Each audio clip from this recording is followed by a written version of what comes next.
Ya. Bueno, buenas tardes a todos y todas. Y comenzaré por presentar a Pamela. Yo sé que no te va a gustar, pero no me aguanto de decir que te conozco. Eso lo decimos todas las viejitas, ¿eh? Que te conozco desde hace años de años. Y me siento, la verdad, conmovida y orgullosa de que lo que has logrado, no solo en términos personales, sino que en un tema tan complicado, tan controvertido, hayas llegado a hacer lo que estás haciendo.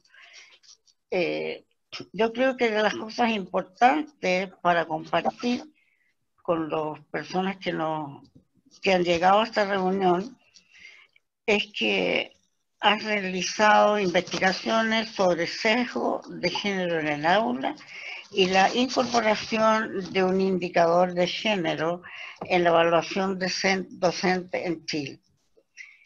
También me parece sumamente importante que hayas trabajado también como investigadora de la Universidad de Chile, ¿ya? Perdón, no dije que era socióloga, investigadora social, ¿ya?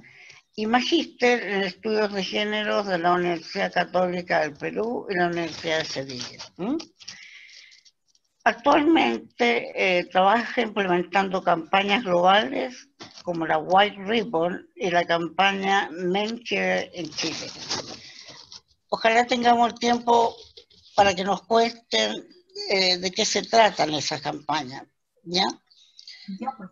¿Lista? Sí. Ya. Bueno, hola a todas, a todos. Bueno, como la Angélica ya me presentó un poco, nos conocemos de hace mucho y yo feliz de estar acá, así que muchas gracias por la invitación. Espero que este tema, que igual es un poco complicado y a veces mal mirado y a veces mal entendido, lo podamos abordar de la mejor manera y yo muy abierta a todas las preguntas que tengan. Voy a proceder entonces a compartir.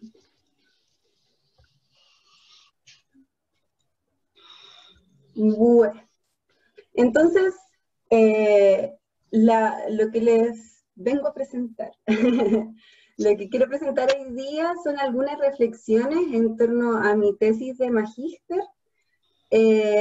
sobre activistas antipatriarcales, los grupos de jóvenes, tanto en Perú como en Chile, y en la relación con el movimiento feminista.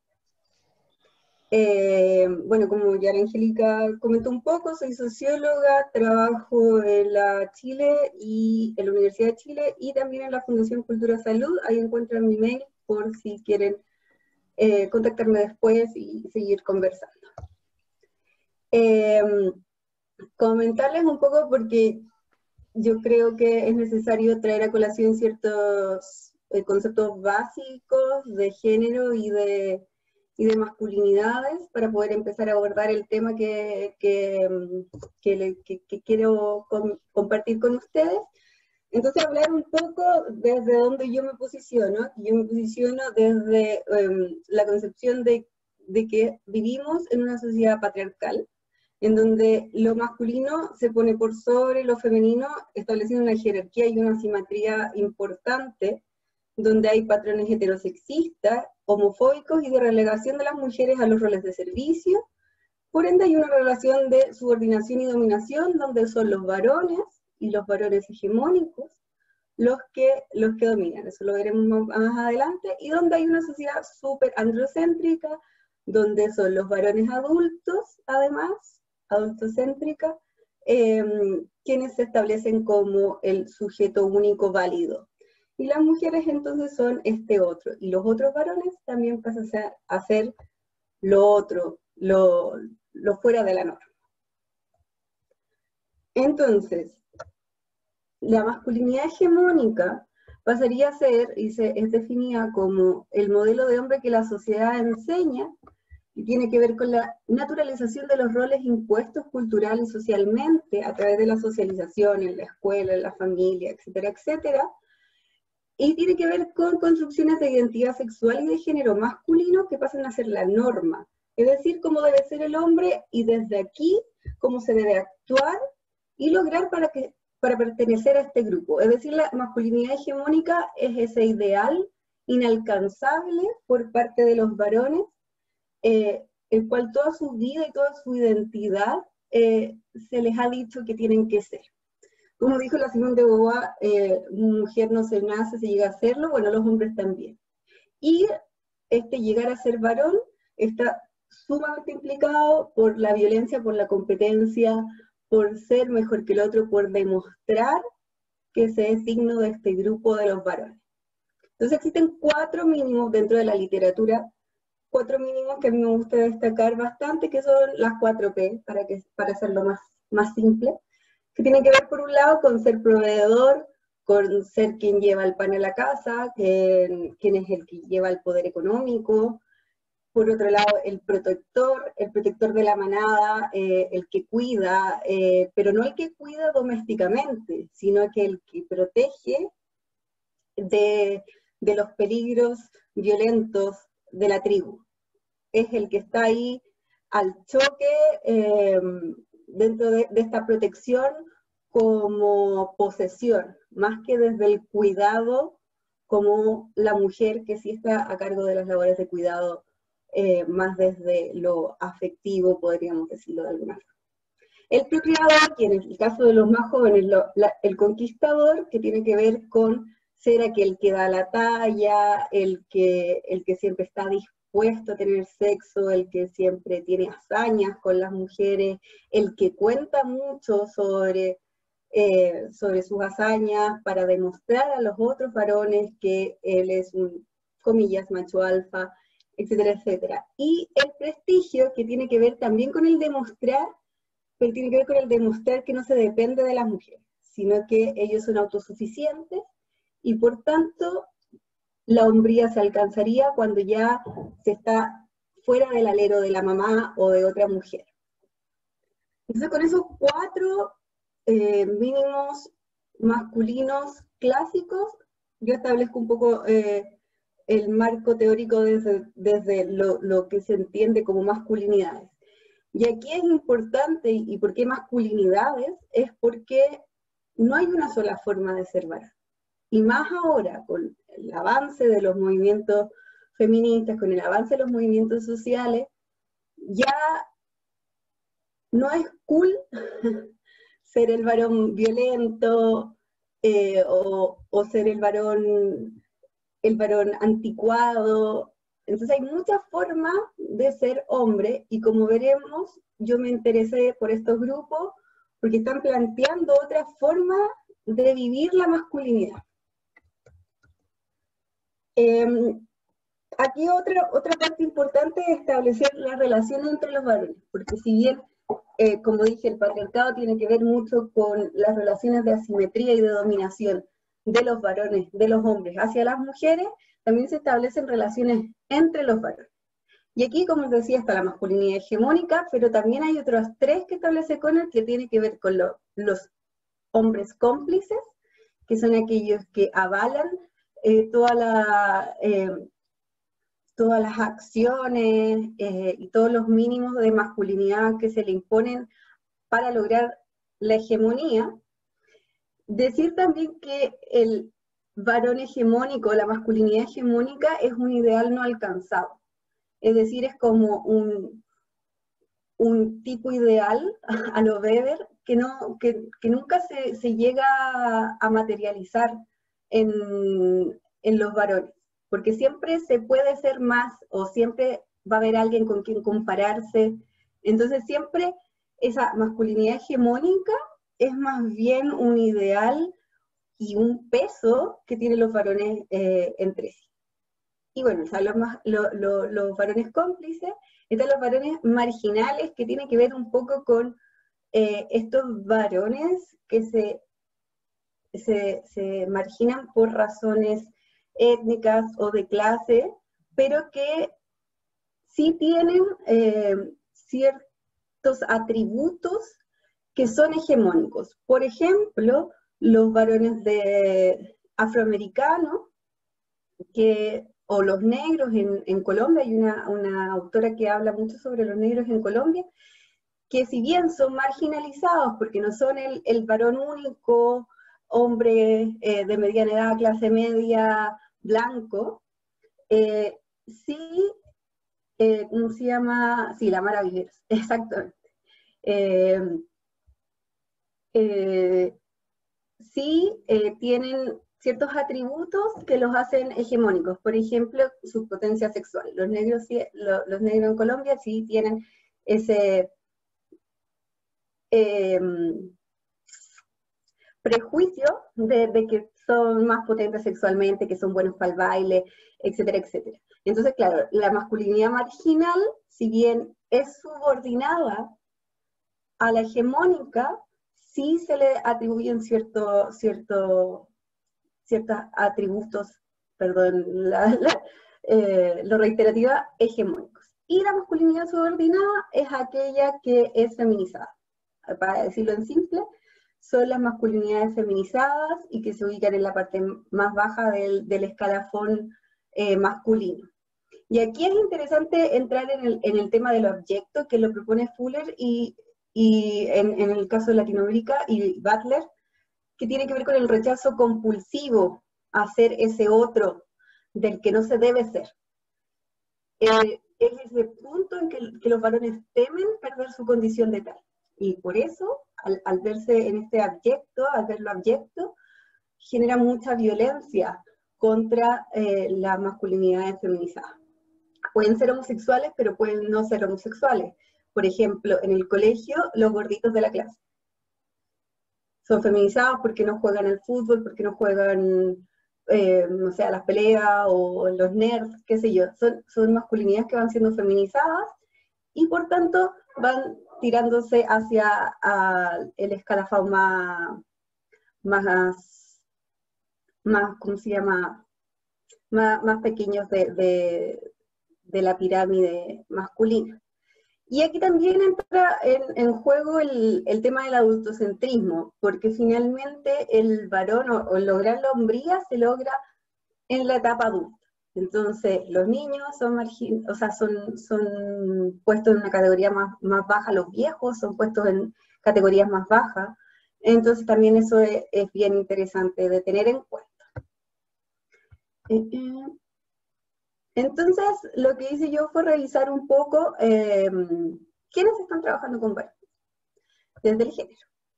Y aquí encontré 4 grandes tipos, que son los de interés investigativo, que tienen que ver con el Peto, la Barría, la Mara Vivero, los grupos de Cultura Salud, los grupos de interés más bien investigativo. Están también los programas de intervenciones reeducativas. Ahí el Miguel Ramos en Perú tiene cosas súper importantes, en México Gendes también tiene cosas bien importantes. Y ya después están los espacios terapéuticos que vienen de los 80 y que son bien complicados. ¿Por qué? Porque hay ahí un momento en el que el espacio terapéutico como tal empieza a entregar lo que yo les llamo los diplomas de deconstrucción. Y ahí es como, hicimos un taller, hicimos 2 talleres y listo, estás deconstruido. Simón, después te voy a responder tus preguntas, perdón, es que me distraigo. y entonces, estos grupos terapéuticos tienen que ver con el trato de las violencias, pero no desde una intervención reeducativa, sino que desde un plano más de victimización de los varones, y ese es el riesgo que tienen estos espacios, un tema de victimización de que los hombres también sufrimos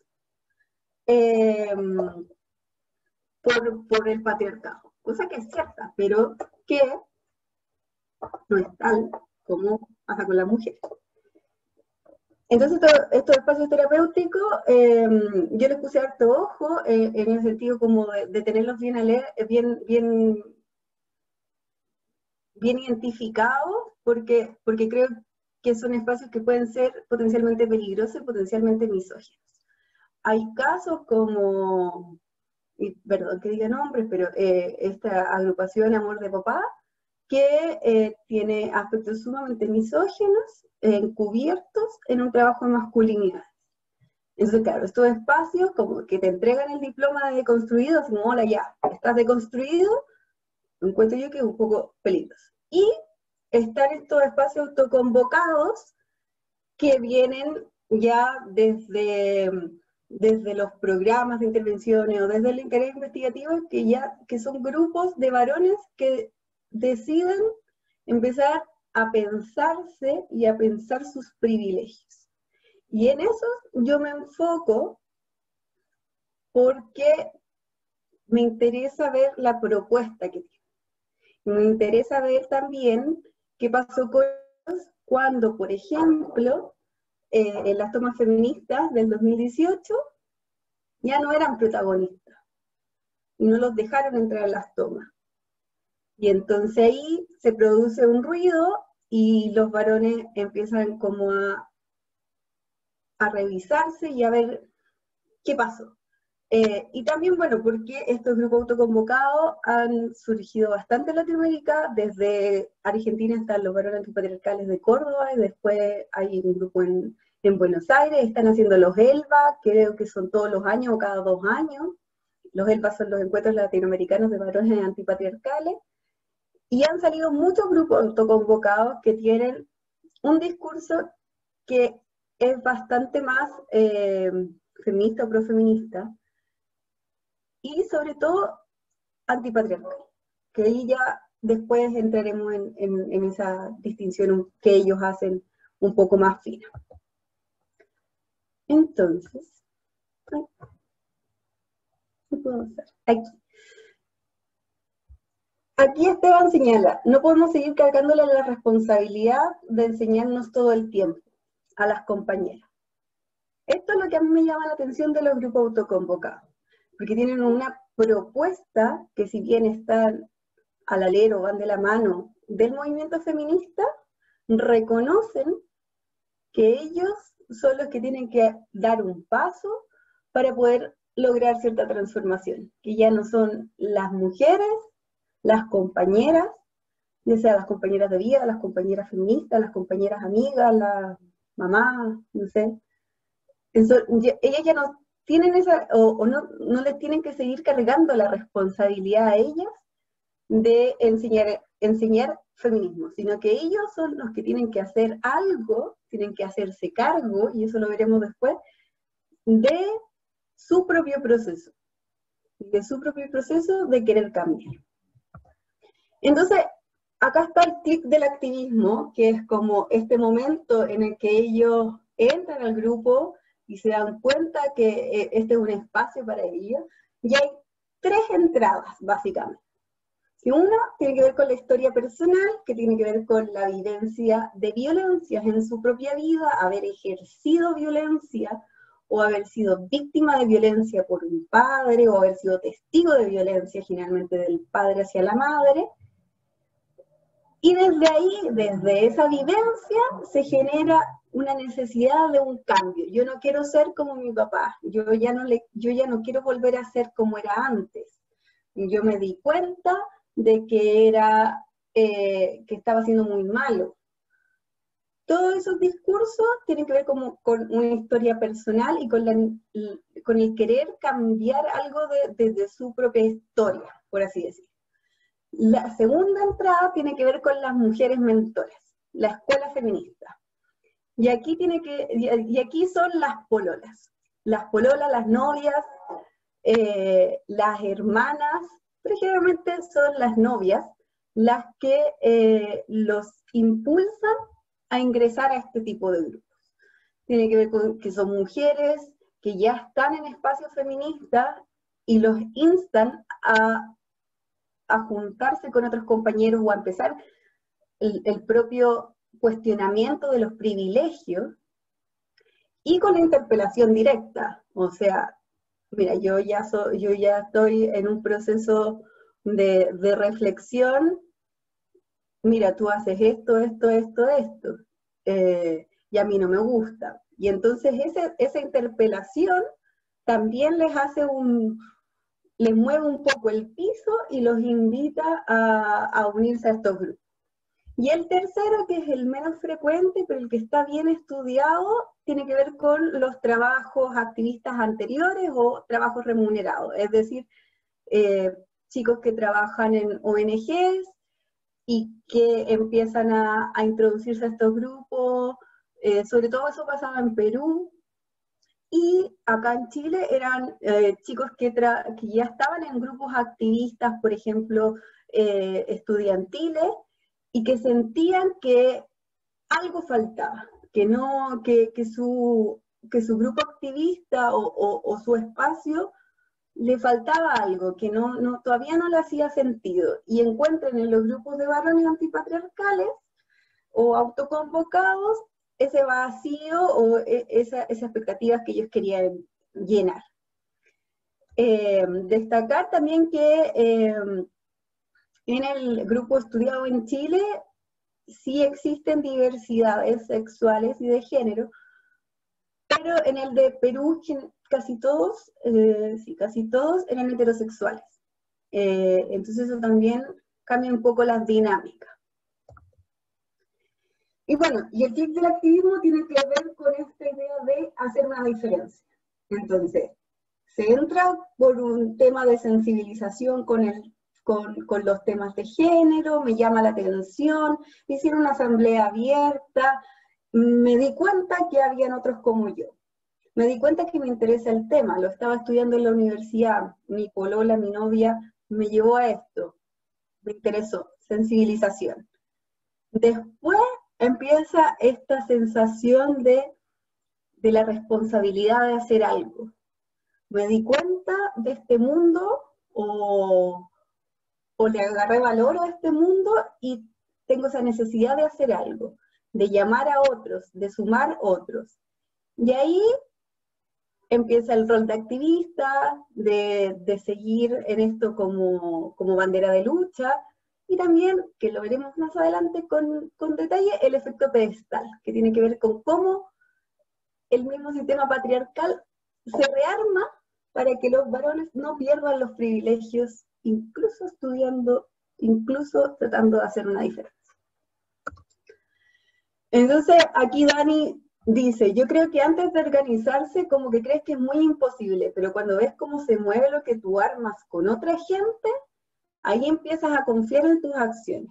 Tienes más, ¿cómo decirlo? Tienes más posibilidades de cambiar, como la situación actual, cuando te juntas con otros.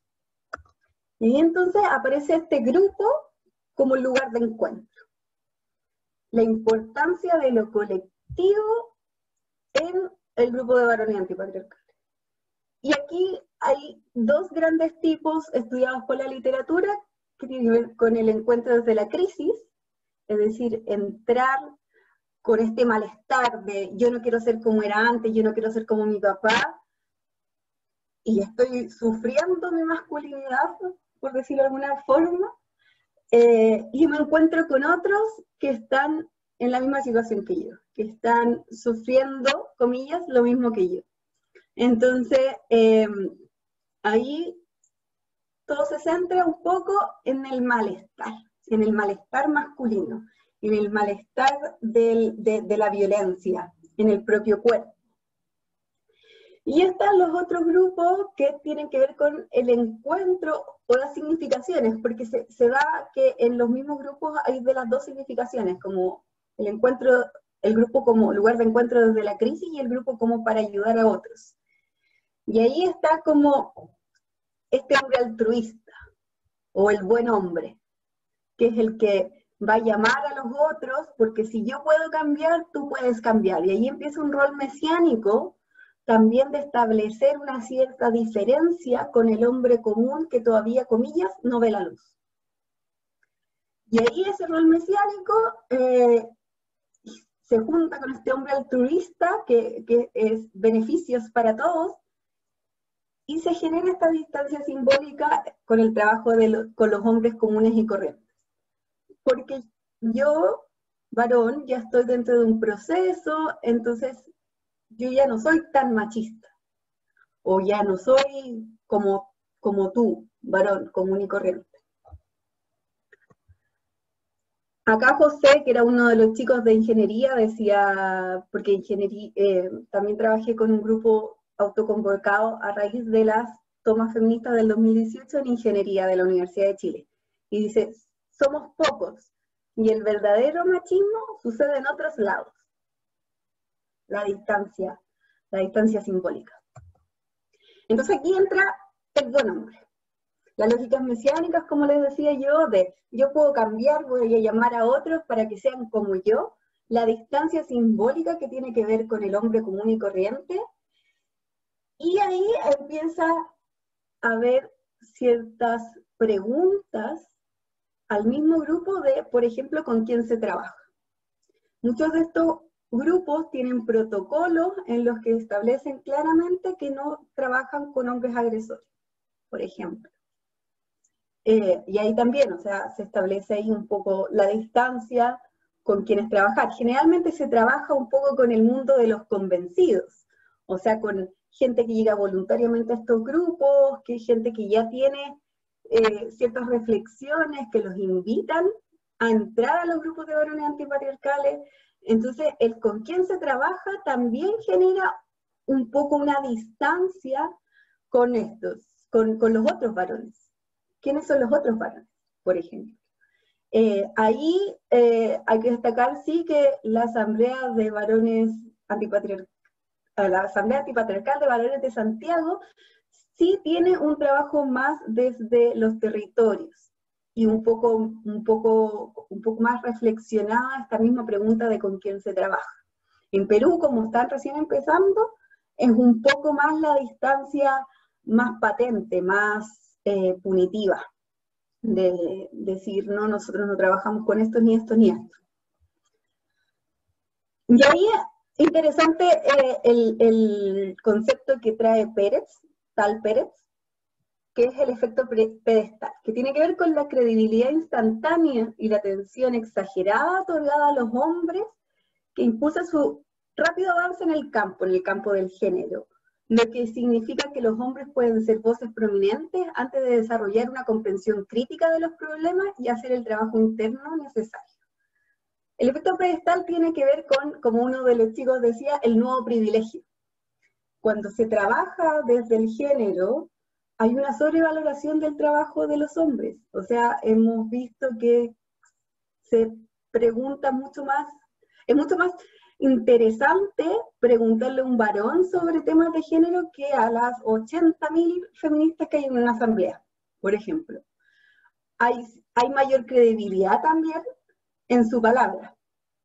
Y incluso está estudiado que hay mayor atractivo sexual de los varones que trabajan estos temas, porque claro, o sea, ideal, un hombre que estudia estos temas ya tiene un proceso de reflexión, un proceso de construcción, ideal, ¿no? Yo lo encuentro fantástico. Pero claro, el efecto pedestal sí se da y tiene estos tres grandes temas. Y los chicos se están dando cuenta de eso. Pero claro, uno de ellos, Dani, lo llamaba el nuevo privilegio. Y aquí viene el tema. Todos somos posiblemente funados, dice Daniel. Funados para los no chilenos, discúlpenme también, yo soy muy chilena para hablar, son aquellos que tienen denuncias públicas, los escrachados que se les dice en Perú y en Argentina. Todos somos posiblemente funados. Y ahí es donde empieza a haber los problemas. Y se establece una pérdida de legitimidad. Y aquí es importante lo que ellos establecen, porque al preguntarle por el tema de las funas, de los scratch, de estas denuncias públicas, siendo conocidos, así como pertenecientes a estos grupos, hay un miedo latente constante. Un miedo latente a ser considerado violento, un miedo latente a ser considerado machista, un miedo latente a ser funado. Y ahí entonces lo que establezco, la reflexión que tengo es que existe una pérdida de legitimidad tanto político como personal. Político porque estás estudiando estos temas y se te desmorona el discurso, y se te desmoronan las acciones, y incluso te pueden echar de tu grupo, porque así lo establecen los protocolos internos de alguno de los grupos, y personal porque, o sea, no dais la talla, no quedáis bien con todos aquellos que creyeron en ti como varón antipatriarcal. Entonces la pérdida de legitimidad se da en esos dos planos. Y es bien interesante porque todavía no se sabe muy bien cómo lidiar con las funas al interior de los grupos. Y ahí era bien interesante lo que hablábamos con la Asamblea de Santiago, que es tratar de salirse un poco también de lo punitivo, porque finalmente al castigar a ese varón y expulsarlo, no se está haciendo el trabajo necesario con ellos, se establece la distancia simbólica, yo no quiero ser como tú, y fin, y te aíslo.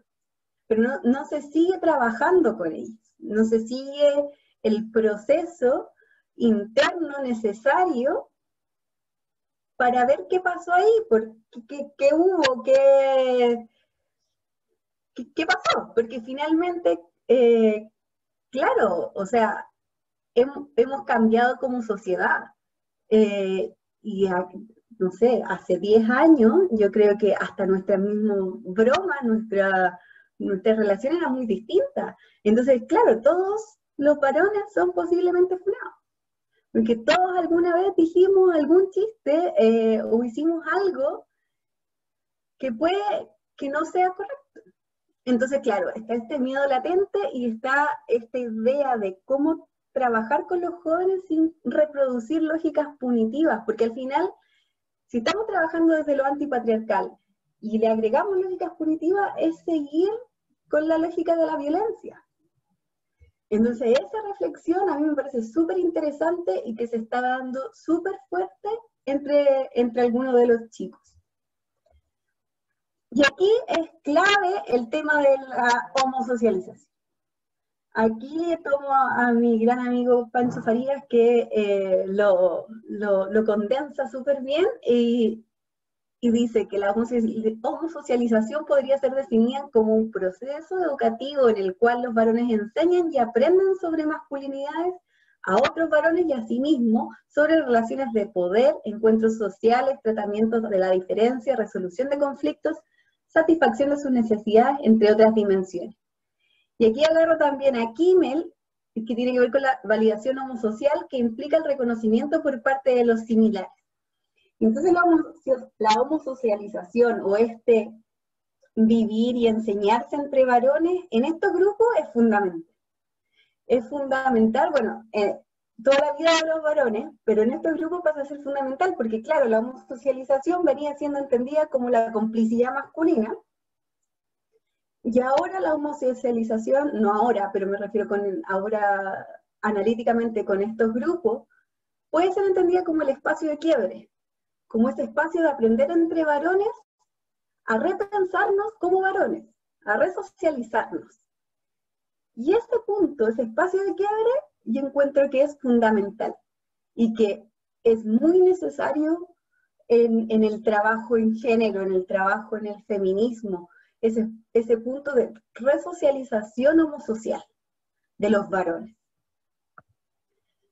Y entonces ocupar estos espacios como desaprendizaje de lo que significa ser varón y resocializar lo masculino entre los mismos varones. Ese espacio de quiebre, finalmente es eso, como tomar la complicidad masculina y dar la vuelta.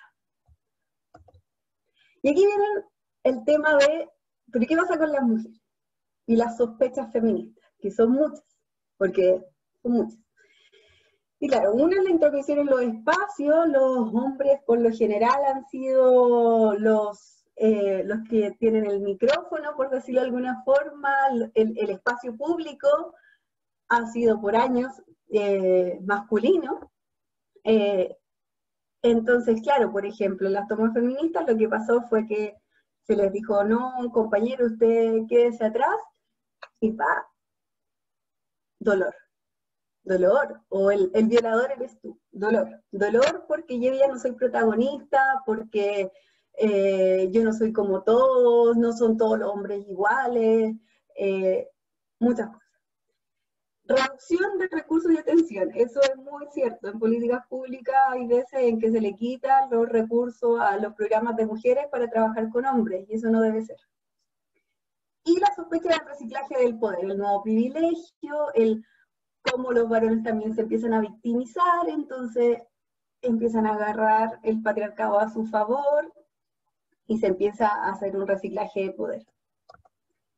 Y aquí al preguntarle a los chiquillos cómo era qué pensaban ellos de la sospecha y del movimiento feminista, miedo, mucho miedo a cagarla, siempre, como el trabajo con el movimiento genera ese miedo latente, esa necesidad también un poco de estar en la onda, de dar la talla también un poco, y esta idea, como les decía antes, como de pisar huevos a veces.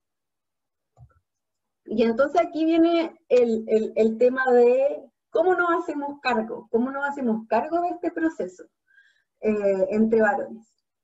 Por un lado, son las reflexiones personales y colectivas, el darse cuenta, el cuestionar los privilegios con otros varones, darse cuenta que no estás solo en ese proceso, tomar la responsabilidad de los actos, o sea, no quedarse solo en el discurso, porque en el discurso al final todos somos feministas y todos hemos siempre sido feministas, y yo no soy como los otros varones, etcétera, etcétera.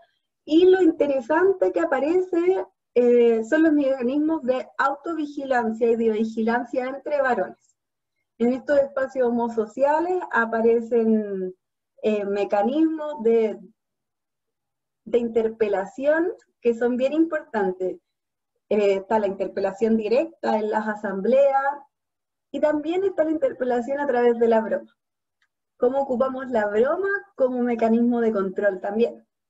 Entonces, comentaba uno de los chicos de Chile que la broma de homosexuales o queers hacia los heterosexuales es infalible como interpelación, porque les mueve mucho el piso a los compañeros heterosexuales. Y la broma entre ellos. Entonces también ocupar estos mecanismos, no de la interpelación violenta punitiva, sino que también buscar espacios desde el afecto, desde el compañerismo, para interpelarse, pero siempre siendo súper directos. O sea, eso creo que es algo bien valorable de estos grupos que ocupan mucho el afecto para cuestionar sus privilegios. Y también está la interpelación de las compañeras. Como les decía, el rol de las compañeras de vida, sobre todo, es súper importante para estos jóvenes, y la interpelación de ellas, el ponerlos a raya, por así decirlo, es súper importante. Entonces, claro, me quiero detener un poco en las mujeres, y está claro, la escuela feminista, como les decía yo, que es entrar por una de las mujeres en su vida a este mundo, el rol de vigilancia, interpelación. Finalmente igual siempre hay un ojo puesto, aunque los varones quieran hacer su propia agenda, siempre hay un ojo puesto en la validación feminista. Y ahí empezamos a hablar de las alianzas. ¿Se puede hacer alianza o no? Está la sospecha, y está difícil. O sea, en Perú la sospecha es fatal, acá también con algunos grupos.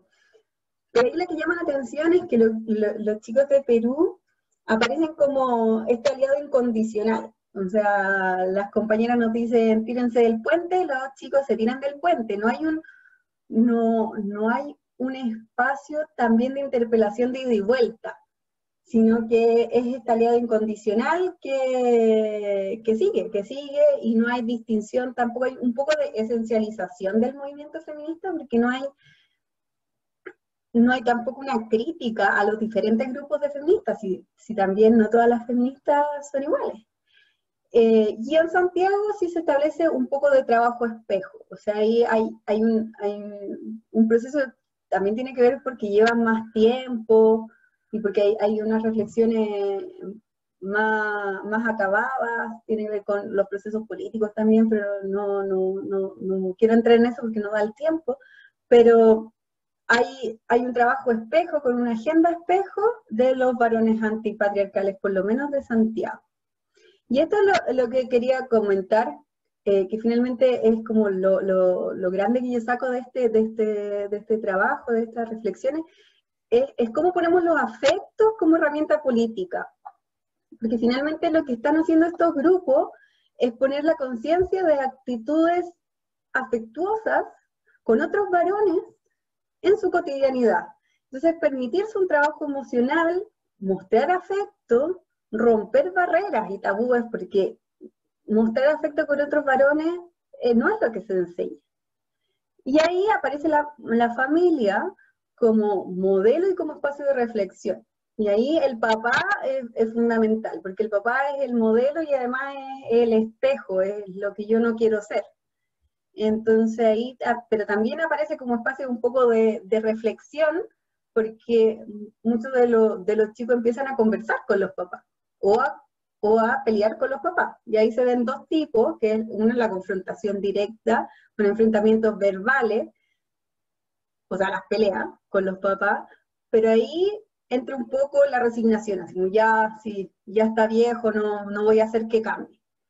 Y está, por otro lado, la confrontación desde la reflexión, y desde también traspasarle desde los afectos mismos, familiares y padre-hijo, estas reflexiones más antipatriarcales y conversarlas, y avanzar juntos al final.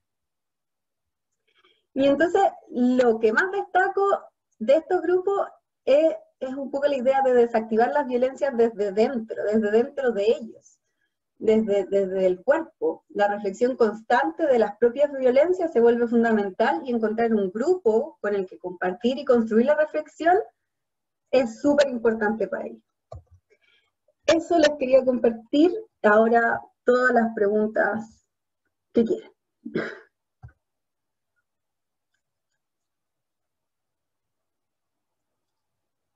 Ay, Simón, espérate. Simón tenía una pregunta.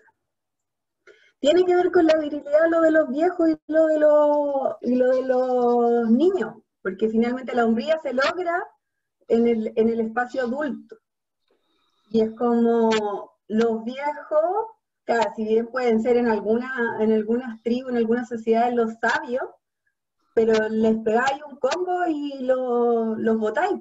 Los niños también hay una jerarquía vertical. Entonces, claro, desde el adultocentrismo, son los varones adultos los que tienen el poder. Además son los que tienen el poder económico, los que son el ciudadano modelo. Entonces, claro, tiene que ver con la virilidad.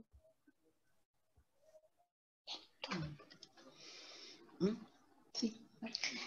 Pame. Bueno, yo quiero felicitarte por diversas razones, y algunas las voy a callar porque no puedo tomar tanto tiempo, ¿ya? Primero, por la forma de presentar, la estructura con que tú trabajas me parece sumamente conducente, claro, para el espectador, y creo que vas a poder hacer una tesis majestuosa, ¿ya? Mira, tengo preguntas que a lo mejor no las vamos a alcanzar a contestar ahora, pero que algún día me gustaría que las conversáramos, porque yo no sé nada de este tiempo, ¿ya? Y al escucharte siento que es sumamente interesante, en la socialización de los niños, en la cara de felicidad que tú pones cuando presentas, ¿ya? Mira, si no da el tiempo, más bien las voy a leer y tú dices cuáles alcanza, ¿ya? Tengo la impresión que la pandemia puede haber tenido mucho que ver en los roles. Ya se acabó en muchísimos casos el rol de proveedor, el prestigio cuando se queda en la casa ya no es el hombre típico, y el proveedor o el protector como que se acabó un poco, ¿ya? El prestigio de los autosuficientes frente a la crisis social. Son ellos, somos todos, hay equilibrio entre mujeres y hombres, ¿ya? Y frente a lo que tú presentaste, no sé si lo has estudiado o leído o sospechas algo, hay diferencia respecto de lo que tú trabajaste, que entiendo que es clase media, ¿verdad? Clase media baja, hay igualdad de clase, de grupos sociales. Después los niveles educacionales por el lenguaje, ¿ya? Pienso que sí pueden tener que ver. Ahora, creo 100% en lo que tú presentas respecto de los afectos como herramientas políticas. Incluso para hacerse querer, yo lo hice, por eso te cuento, ya uno era más chora en mis tiempos, ¿ya? ¿Tiene algo que ver con evolución, el machismo? Si pensamos en los monos, los machos, y no las monas, son las que llevaban, eran machistas, pero puedo equivocarme, ¿ya? El símbolo de la fuerza, del no copucheo, ¿ya? De la racionalización, todo esto puede ser equivocado, ¿ya? Ahora, me pregunto, para no tomar más tiempo, ¿qué ocurre, qué está ocurriendo ahora con la violencia intrafamiliar, con el femicidio? Que por lo menos lo que yo he visto en las noticias se ha acentuado. No sé si es porque el hombre pasa más tiempo en la casa, las viviendas son más chicas, hay que hacer teletrabajo con los grandes, con los chicos al lado. Y me creo que los dos conceptos que mencioné al final de la pregunta de la violencia, la pregunta del femicidio, podría tener que ver con lo que tú misma mencionaste respecto al patriarcado y el protagonismo. Aquí nos pesa fuertemente la cultura y la sociedad. O sea, hacer un punto de quiebre es casi un quiebre generacional que yo creo que sí se está dando en todos los planos. Bueno, me quedo callada y te felicito. Además que hay que ser valiente. Yo no sé si yo me habría metido en este tema, ¿ya? Como viejita, difícil, ¿ya? Bueno, y ahí veo tu madre con cara de felicidad, ¿ya? Bueno. Bueno, te respondo como a grandes rasgos, porque hay muchas cosas muy amplias, pero claro, con la pandemia, bueno, sí, con la pandemia se ha estudiado que hay un recrudecimiento de la violencia. Uno, por los espacios pequeños, porque está ahí en la casa todo el día, y dos, por la frustración. La frustración en los varones genera conducta violenta, sobre todo hacia la última posesión, como pensaba, bueno, como también un poco lo dice la Federici, pero yo pienso, yo lo simplifico como que finalmente la mujer, la pareja, es la última posesión que te queda. Entonces, cuando hay crisis económicas, por ejemplo, y se te empieza a caer el trabajo, se te empieza a caer de empezar a llenarte de deudas, empezar a perder tu prestigio, Sí. la última posesión que te queda son las mujeres. Y ahí es donde se vuelca toda la violencia y toda la frustración. Entonces, finalmente, para mantenerse en esta posición de superioridad, es la violencia la que te mantiene en la superioridad. Porque con los otros varones más feminizados, pero si ya no hay ese plano, es con las mujeres. Y es con tu pareja, si es tu posesión al final. Tu posesión. Tú no eres mía, no eres de nadie, o sea, desde ahí en adelante. Entonces, claro, con la pandemia, al perderse todos estos otros elementos, se recrudece la violencia. Pero también, y hablando de los femicidios, uno, que hay más atención. Entonces ya la cifra negra no es tan negra como era antes. Entonces ahí hay un trabajo de los grupos feministas importantísimo, que es, uno, ponerlo como tipología en el Código Penal, y dos, sacar las cifras. O sea, antes eran crímenes pasionales. Y así. Entonces, uno, por ese lado eso. Y dos, el avance también, el avance de los movimientos feministas, la salida al trabajo por parte de las mujeres, o sea, desde ahí en adelante, el empoderamiento un poco más económico, genera frustración y genera el recrudecimiento, las crisis económicas generan el recrudecimiento de la violencia. Entonces, claro, por un lado vemos mayor número, pero por otro lado estamos viendo crímenes más violentos hacia las mujeres. Entonces, eso es lo preocupante, porque finalmente es como los varones están tan desesperados por mantener el control y sienten que se les desmorona la vida finalmente cuando no tienen el control. Y reaccionan muy fuerte y muy violentamente. Y ahí entra el cegado por los celos y todas esas cosas, y unas políticas públicas que no dan la talla, que no resuelven los problemas. Entonces ahí tenemos muchos problemas estructurales y también de reflexión de los varones. El tema de la evolución, yo ahí difiero bastante. Yo soy convencida, y puede ser por mi formación muy burdiana, que todo es más bien desde las estructuras sociales. Entonces que estamos un poco más formados por la sociedad que netamente por aspectos biológicos, porque finalmente, ¿cuál es la diferencia entre nosotros y los animales? El raciocinio y la sociabilización. Entonces, si nosotros logramos cambiar la sociabilización, quizás nos alejaríamos mucho más de los animales. No tendríamos que cazar, por ejemplo. O sea, ya no tenemos que cazar, vamos al supermercado. Entonces, vamos estableciendo esas diferencias. Yo estoy convencida de que un cambio estructural, tanto personal como estructural, son las claves para erradicar un poco esto. Es un camino que recién se está empezando. Entonces, falta un montonazo.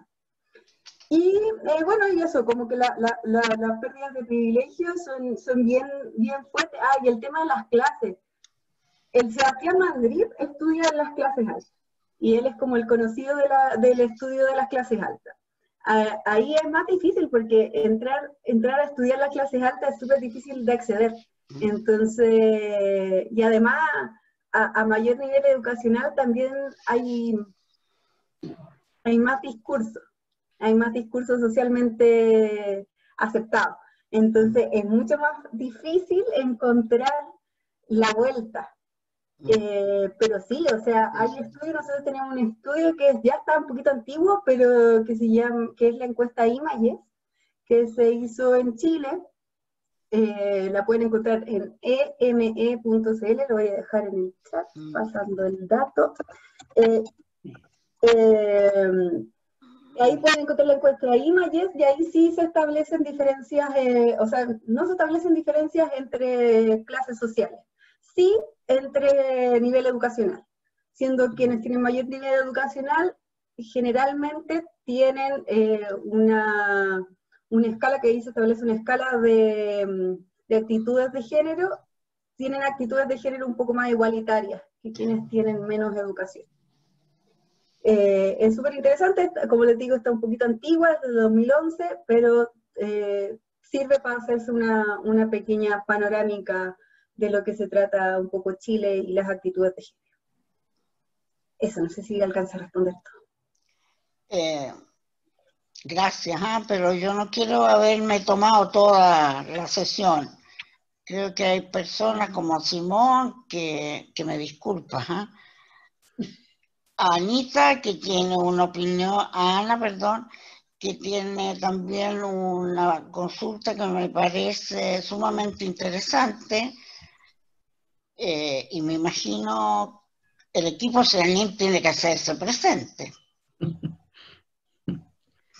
Sí, bueno, yo quizás señalar, yo por ahí te ponía, ¿cierto? Que el tema del miedo, ¿no? Yo creo que es un súper interesante ese planteamiento, porque efectivamente, y ahí asumo otras coordenadas probablemente, que tienen que ver con la identidad, ¿cierto? Que tienen que ver con la autodefinición, y que son, claro, cuestiones súper complejas en esto de poder definirse como un otro diferente, pero un diferente que acompaña, un diferente que es igual, digamos, ¿no? Y eso es súper difícil. Y ahí solo hacerte un comentario, sino para que me respondas, ¿eh? Sino que todavía definimos lo masculino y lo femenino, ¿cierto? En contrapunto, ¿no? En contrarios, ¿no? Y tú decías una cuestión que es súper importante, o sea, lo femenino tiene un conjunto de diversidades y en ese sentido los movimientos feministas lo explicitan, ¿no? Y lo masculino hoy día, que quizás era mucho más homogéneo, también está teniendo expresiones más diversas. Entonces, seguimos anclados a una cosa binaria de lo masculino y lo femenino, a pesar de toda la diversidad sexual, digamos, ¿no? Pero seguimos anclados en eso, se enseña en el colegio todavía en contraposición, lo masculino y lo femenino. Entonces, yo creo que ahí hay un tema también, claro, si yo tengo esas identidades construidas, viene el miedo, pues, ¿cómo me pongo al lado de un otro en igualdad si mi construcción ha sido desde lo diferente, ¿no? Permanentemente. Entonces, yo creo que por ahí hay un área también interesante de lo que tú señalabas, ¿no?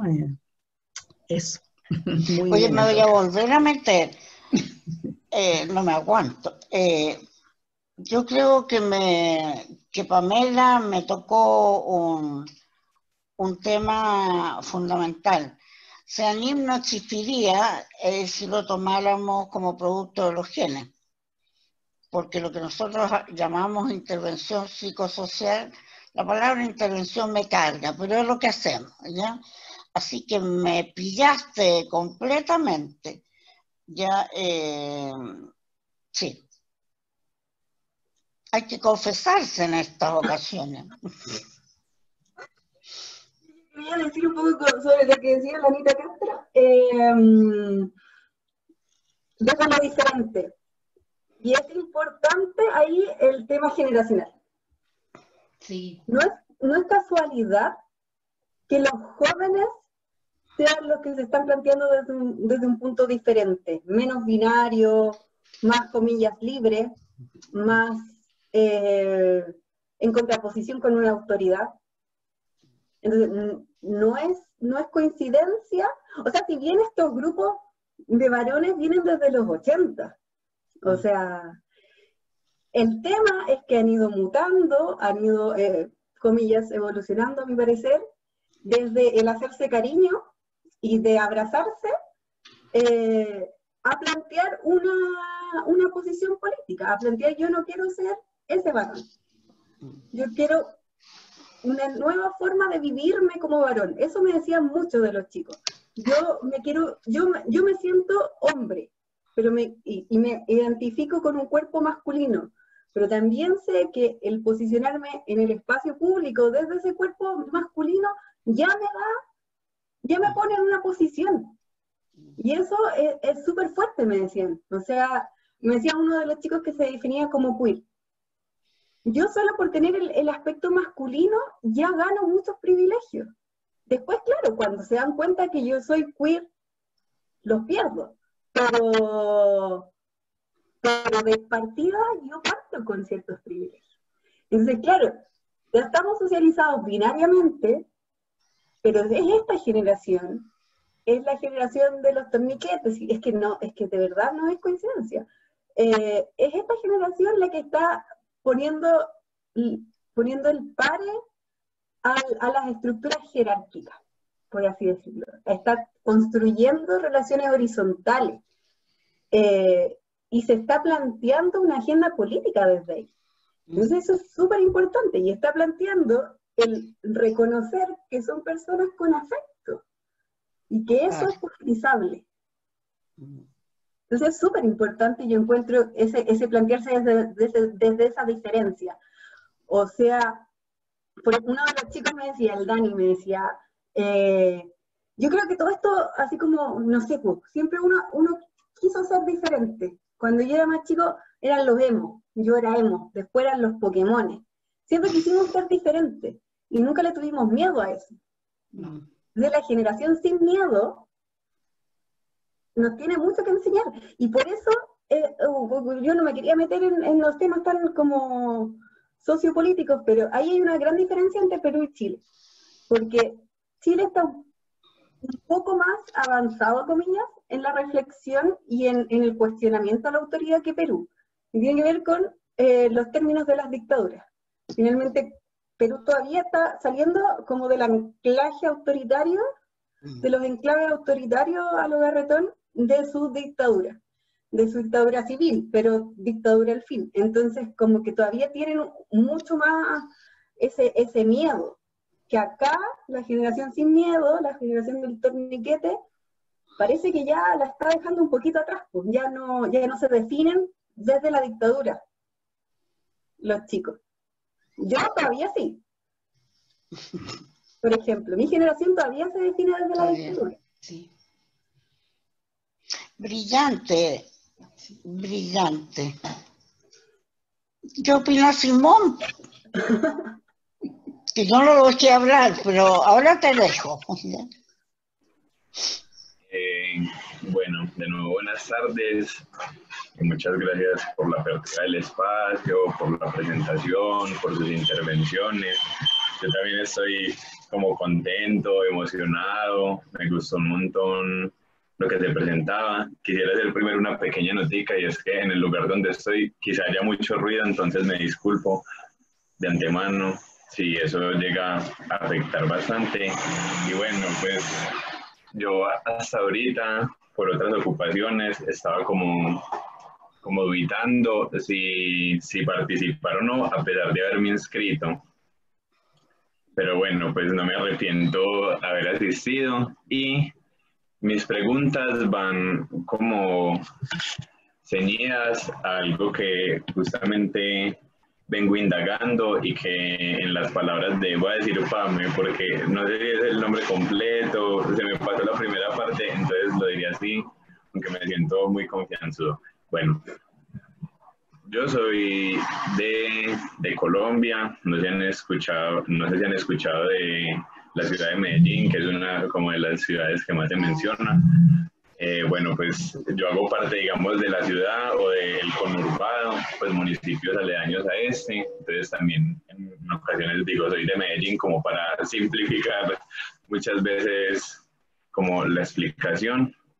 Y bueno, pues en las palabras de la presentación que escuchaba, se me, digamos, solucionaban, aclaraban o comprendían preguntas que también he venido sosteniendo, y pues en toda la presentación también, como en las lecturas que he venido realizando, como que otra vez volvía el recorderis, pero en otros términos contextuales y demás.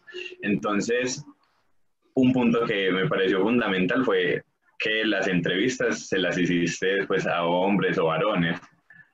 La indagación que yo estoy realizando la realicé a mujeres feministas. Entonces, y esa indagación no era, digamos, por el movimiento feminista, por las colectivas feministas, sino la pregunta por movimientos de varones, colectivos pues de varones, estudios también de varones, porque pues en la ciudad en la que vivo, en lo que venía leyendo sobre estudios de hombres y masculinidades, me surgió la pregunta, pues ya en términos concretos, de qué colectivos de hombres conocía yo en mi ciudad. Y me respondí, ninguna. Y pues yo he estado atento a eso, como en redes sociales y demás, pero yo decía, no lo ubico, están enterradas, son pequeñas o qué, pero no, ni existentes. Entonces, yo quise realizar entrevistas, pero yo decía, ¿a qué hombres le hago entrevistas si no hay hombres en colectivos? Entonces yo partí como de los estudios de hombres y masculinidades y dije, bueno, ¿de dónde beben los estudios de hombres y masculinidades? Aprovechando lo que decías, que los hombres en el activismo y en la reflexión vuelven a las reflexiones feministas. Entonces yo dije, bueno, entonces entrevistaré a mujeres feministas. Entonces de ahí yo decía como bueno, ¿cómo planteo distinto a como hubiera planteado a los colectivos de hombres y hombres si hubiesen? Porque la reacción inmediata de las mujeres que entrevistaba era como, ¿y por qué no se la estás haciendo a hombres si les estás preguntando por sus temas? Entonces yo quedé como entre intimidado, como sentí varias emociones en el momento. Menos mal, pues eran compañeras, amigas y otras. Y bueno, pues voy en proceso también de análisis, pero todo esto lo mencionaba porque con los puntos que nos ofrecías, pues se me volvían a abrir preguntas que iba solucionando parcialmente y que tienen que ver también con lo contextual, porque yo te quería, pues sobre todo quisiera hacerte esta pregunta como para que las demás y los demás intervengan, y es como, ¿qué condiciones, que igual tú las ibas como respondiendo en la presentación, deben darse para que se generen estos colectivos? Entonces tú mencionabas precisamente lo de tener interpelaciones por las compañías afectivas, como la pareja, las amistades, otras, también el autocuestionarse. Pero yo decía, pues escuchando tus procesos, porque en la ciudad mía entonces otra vez no hay colectivos, y cuando mencionabas lo de las dictaduras yo también pensaba como en el contexto político de mi país y decía, bueno, ¿qué tiene que ver eso? O cuando surgen colectivos, movimientos y demás, ¿a qué temáticas apuntan? Si hay otras que en la jerarquía todavía siguen siendo más valoradas y por eso esos hombres y mujeres que estarían, digamos, en ese activismo, digamos, de género, feminista, antipatriarcal, se encuentran en otros, digamos, sobre la paz, defensa de derechos humanos y otros. Y eso, pues, terminando por decir que en el contexto, por ejemplo, de mi ciudad y también del país, era un país de las cifras más altas en América Latina en términos de violencia. Entonces, por eso también yo decía, ¿cómo vincular esos temas o cómo hacer que broten cuando las preocupaciones son que no me vaya a ocurrir nada hoy por violencia política y otras? Y gracias por escucharme. No, gracias a ti. Ahí después si me escribes un mail yo te puedo dar datos de grupos colombianos. Ahí por lo menos está la mesa de trabajo de varones y hay otro grupo colectivo, yo creo que está en Bogotá, pero no sé, ahí te los doy. Claro, el tema es que los temas de género, cuando hay grandes procesos económicos, políticos y de paz, pasan a un tercer, cuarto, octavo lugar.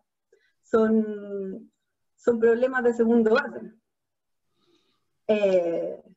socialmente hablando. Yo considero que es sumamente transversal y si entendemos todo desde una óptica del género, con perspectiva de género, desde el ámbito feminista, con una perspectiva feminista, es transversal, o sea, finalmente es la socialización.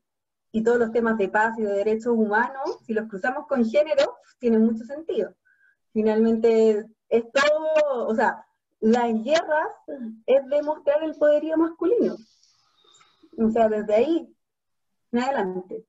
Entonces, claro, son temas de segundo orden, socialmente hablando, porque a nadie le gusta, o sea, porque no es interesante mediáticamente y bueno, excepto ahora último que se ha puesto muy de moda el feminismo,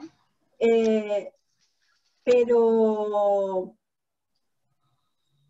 no es rentable tanto hablar de género si tenéis temas de vida y muerte, pues. ¿cachai? O sea, perdón, soy muy chilena, perdón. Eh, pero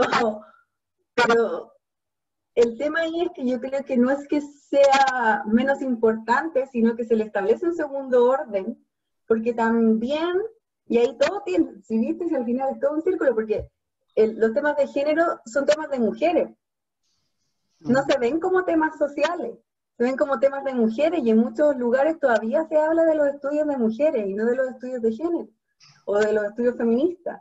Entonces, claro, cuando ligamos nosotros el feminismo a las mujeres, inmediatamente se pone en un segundo orden.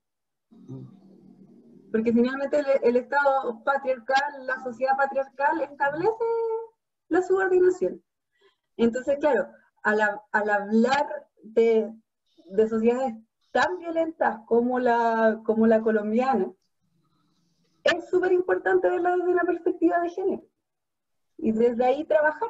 O sea, hay un grupo en Pasto, creo que es al sur de Colombia, que está trabajando con exguerrilleros.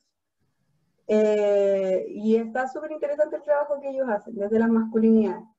Entonces, claro, volviendo a tu pregunta, como de qué condiciones se tienen que dar, yo creo que se tienen que dar condiciones tanto personales como colectivas. O sea, tiene que haber ciertas ganas personales de darse cuenta y querer cambiar ciertas situaciones, o por lo menos cuestionarlas. Yo creo que tampoco, o sea, si finalmente una persona, no sé si uno puede, no es Superman, ni Superwoman, uno no puede cambiar la realidad, pero sí la puedes cuestionar. Y si te juntas con otra persona que empieza a cuestionar lo mismo, ya son dos, y así. Entonces, si ya juntamos un montón de personas que empiezan a cuestionar lo mismo, se puede establecer una agenda política y cuestionar a la autoridad. Y así. Entonces, claro, las condiciones que se tienen que dar es, uno, el querer reflexionar sobre estos temas, y dos, los espacios materiales. O sea, también no es fácil juntarse. O sea, los chicos de la asamblea es un trabajo activista, o sea, de hacerse el tiempo en las vidas mercantilizadas, que no tenéis tiempo, porque el trabajo, porque la familia, porque no sé qué, porque los estudios, etcétera. Entonces, hacerse el tiempo es querer buscar más gente, es querer hacer actividades, es querer pelearse con gente. También es eso, porque finalmente te peleáis con gente. Es querer cuestionar y darte cuenta que tú también tenés fallas. Entonces, como es entrar en un proceso. Y creo que esas son las condiciones, porque hay que jugárselas. Tú mencionabas en tu presentación que eran fundamental los otros y la comunidad. Y me parece muy acertado de lo que te escucho decir ahora. Sí, claro. Y la familia también, si finalmente la familia es el modelo y también el espacio de experimento. Y lo más cercano también. Las redes también son súper importantes, formar redes. Y claro, la escuela feminista en este caso para los chicos es súper importante. Las parejas ahí pasan a ser súper importantes. Y claro, con los chicos queer era como lograr establecer ciertos espacios en donde, porque para ellos la gracia del espacio de la asamblea era que ya no estaban solo con diversidades, sino que también estaban con hombres heterosexuales, entonces podían cuestionarse desde ahí también. Entonces, claro, también es como no armar mini guetos, porque finalmente terminamos haciendo eso y peleándonos entre todos, como la izquierda toda la vida. Entonces, como que empezamos a hacer mini guetos y rompemos las redes. Y ahí ganan los malos.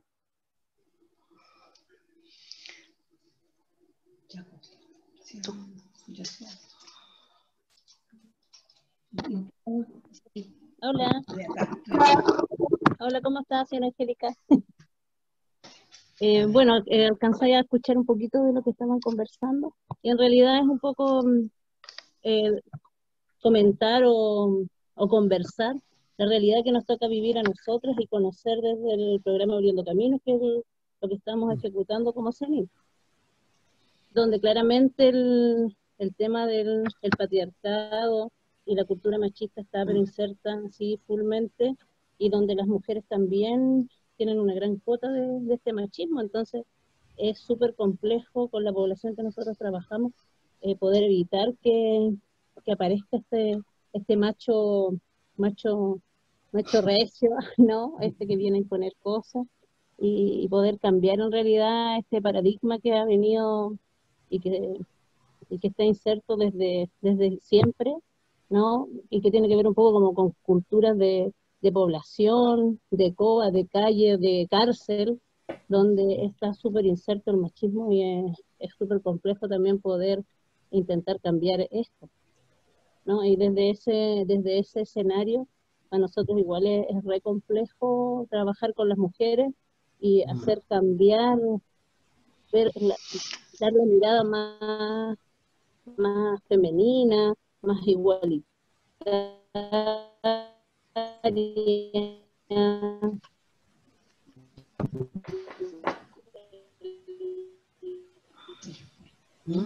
Ahí fue la... Bueno, Se perdió al final. ir cambiando desde las bases, desde las primeras más inclusivas, más amorosas. Nosotros, la tarea en el diario, en la población misma, es más compleja, y que nos damos cuenta que tiene que ver con estas diferencias que hay en los estatus, en las influencias, pensando en otros estatus sociales, pero en la población misma más vulnerable se dan con más dificultad. Sí, es cierto. Te escuché, se cortó un poquito, pero creo que logré agarrar tu idea. Igual, si alguien más quiere hablar, yo ya me canso de hablar tanto, pero así que intervengan, ¿no? Pero claro, ahí yo quería, así como quisiera destacar que no basta ser mujer para ser feminista. Entonces, no es automático, porque tiene que ver con procesos de socialización. No. Entonces, todos finalmente estamos bajo un proceso de socialización patriarcal, entonces tampoco le podemos exigir a todas las mujeres que sean feministas. O sea, también encuentro que eso es súper injusto, porque no necesariamente, porque no es así, porque nos criaron de cierta forma. Y quizás es súper válido que alguien quiera dedicarse, por ejemplo, a las tareas de cuidado, por siempre. Y eso es súper válido. O alguien quiera salir a trabajar, es súper válido también. Claro. El tema es cuando no se te permite una de las dos cosas. Entonces, claro, yo creo que ahí trabajar con las mujeres en establecer redes es fundamental para los ciclos de violencia. O sea, fundamental. Exacto. Y ahí, claro, el tema del abriendo camino y de las cárceles, la cultura carcelaria es lo masculina. Entonces, ahí es bien interesante también, ya, la Mónica está ahí poniendo las reglas del juego. Como solo para cerrar, es como que finalmente la cultura carcelaria es súper masculina, y se ha hecho trabajo con varones en cárceles que han funcionado un montón. El tema es que tienen que ser sostenibles en el tiempo. De hecho, Gendarmería en Chile hizo unos talleres que funcionaron súper bien, pero como se quedan en talleres, uno gana, ya pasaste las, no sé, 8 sesiones, y listo, y se queda ahí. Y además trabajaste solo con el varón y no con la familia, y trabajaste solo con el varón y no con su entorno. Entonces, claro, después los varones salen y se vuelven a chocar con todo su entorno, y vuelven a las mismas dinámicas, porque finalmente hay que mantener cierto estatus. Claro. Entonces ahí es importante el trabajo comunitario y las redes, y desde ahí empezar a formarnos. Claro, sobre todo fortalecer la imagen o claro, la imagen de la mujer en este caso, bueno, nosotros usamos el término de cuidadora principal, que es la que por lo general es una mujer, Sí, la que po, se hace cargo justamente del cuidado del grupo familiar. claro. Y ahí fortalecerla y darle el apoyo necesario y darle las ganas. Y a mí me gustan tanto los términos de emprendimiento y esas cosas así, de esas cosas, pero hay que hacerlas, po. Hay que darle fuerza para que ellas crean en sí mismas, po. Y hay que darle el espacio también para que ellas puedan surgir con su comunidad. Sí, pensando en lo mismo, bueno, el programa tiene ese enfoque de resiliencia y de empoderamiento de las mujeres, por sobre todo. Sí, conozco ese programa, muy interesante. Ya, Mónica, no me retí. Mami, ¿cómo te voy a retar? Todo espectacular, te pasaste. Muy, muy buena presentación. Y la verdad es que los más jóvenes ahora nos están enseñando digamos, a aceptar muchas cosas que uno, o sea, incluyo a la Anita, a la Jimmy, a las que son un poquito más viejitas, como que nos cuesta aceptar muchas cosas. Y nuestros hijos, la generación que viene más abajo, como que nos está enseñando a aceptar ciertas cosas. El cariño entre hombre y mujer, o sea, entre hombres y entre mujeres. ¿Me entiendes? No, pero la Anita ha sido socializada. Claro, pero te digo, o sea, en mi caso personal, o sea, mis hijos nos han enseñado mucho a aceptar muchas cosas que uno no, es súper difícil aceptar, te lo digo honestamente, o sea, el hecho de que llegue el problema de tu hija y se meta a la pieza y se ve como todo súper normal para ellos, pero para nosotros cuesta mucho aceptarlo. Eso era mi aportación. Mamá, ¿qué? ¿Hombre o mujer? ¿Cómo? Persona. ¿Es hombre o mujer? ¿Es persona? No, de eso nos olvidamos. Sí. Bueno, chicas, un placer haberte tenido con nosotros. Te pasaste. Muchas gracias por aceptar participar con nosotros. Y nos estamos viendo próximamente, porque igual te vamos a molestar. Yo encantada. Vamos a molestar a todos los que ya han participado para hacer un Chao. Un abrazo. Chao. Nos vemos el próximo jueves a las 5. Chao. Chao, un abrazo.